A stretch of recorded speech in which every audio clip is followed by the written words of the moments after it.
దోచినటువంటి డబ్బు ఎన్నికల్లో ఎలా ఉపయోగించారు వీళ్ళు అన్న దాని గురించి కూడా అనేక విషయాలు, అనేక కథనాలు కూడా బయటకు వచ్చినాయి సార్. అంటే ఇప్పుడు రామారావు గారు మాట్లాడుతున్నటువంటి మాటల్లోనే మనం చూసుకోవచ్చు సార్.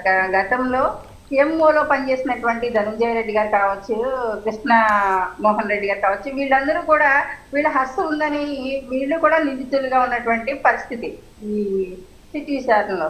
కానీ ఇవాళ ఆ రోజు జరిగినటువంటి ఆ మద్యం కోణంలో సూత్రధారులు ఎవరు, పాత్రధారులు ఎవరని ఈ రోజు వరకు కూడా ఈడీ అన్వేషణ కొనసాగిస్తూనే ఉంది సార్. క్లియర్ గా ఇప్పుడు మనం మాట్లాడినటువంటి సందర్భంలో రామారావు గారే చెప్తున్నారు, ఆ రోజు చాలా ట్రాన్స్పరెంట్ గా మేము మద్యం అమ్మకాలు చేసి ఆ డబ్బుల్ని సంక్షేమ పథకాలు ఇవ్వడానికి ఉపయోగించారు అని. అంటే ఇక్కడ సూత్రధారులు ఎవరు, పాత్రధారులు ఎవరు అన్నది కూడా క్లియర్ గా ట్రాన్స్పరెంట్ గా వారి నోటితో వారే చెప్పినట్టుగా అనిపిస్తూ ఉంది. అంటే ఈడీ విచారణలో అన్ని విషయాలు బయట పడబోతున్నాయి కాబట్టి నిన్న 10 బృందాలతో 4 నగరాలు, అంటే ముఖ్యంగా తిరుపతి, హైదరాబాద్ లాంటి నగరాల్లో కూడా అక్కడ దాడిని ఇంటికి వెళ్ళి వాళ్ళని విచారించడానికి వెళ్ళినప్పుడు కూడా ఎప్పుడు కూడా సార్ ఎవిడెన్స్ లేకుండా ఈడీ ఎప్పుడు కూడా దాడులు చేయదు. నిర్దోషులు అయితే ఎందుకు దాక్కుంటున్నారు వీళ్ళు?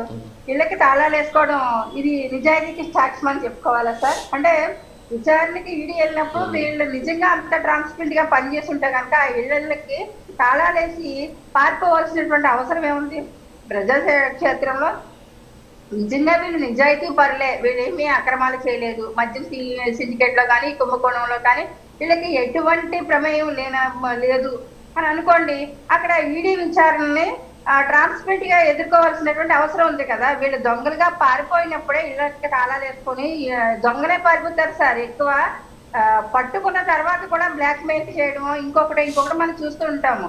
ఇప్పుడు రాజకీయ స్టేట్ అనుకుంటా సార్, జడ్జి గారి ముందు కన్నీటి పర్యంతమైనటువంటి విషయాన్ని కూడా మనం చూస్తాము. అంటే ఇదొక పాలిటిక్స్ లో ఒక గేమ్, సింపతి గేమ్ అనుకోవచ్చా, ఇంకోటి అనుకోవచ్చా మనకి తెలియదు. కానీ అదే కన్నీటి పర్యంతం అయిపోయినటువంటి వేల కుటుంబాలు మృత్యువాత పడినటువంటి పరిస్థితి ఈ కల్తీ మద్యం కుంభకోణంలో కావచ్చు. ఈ కల్తీ మద్యాన్ని అంటే ఎలాంటి పర్యవేక్షణ లేకుండా, ఎలాంటి దాని మీద జరగాల్సినటువంటి ఫోరెన్సిక్ కానీ అండ్ ఎలాంటి ఇవి కూడా జరగకుండా సార్, నాణ్యత ప్రమాణాలు చూడకుండా కల్తీ మద్యాన్ని అమ్మినప్పుడు వేల కుటుంబాలు మృత్యువాత పడినటువంటి పరిస్థితి. కొన్ని కరోనా మరణాల్లో కలిపేస్తే కొన్ని మరణాలకి అసలు అడ్రస్ లేకుండా పోయినటువంటి పరిస్థితి. ఇవాళ కిడ్నీ సమస్యలతోని, లివర్ ఫెయిల్యూర్ సమస్యలతోని ఇంతమంది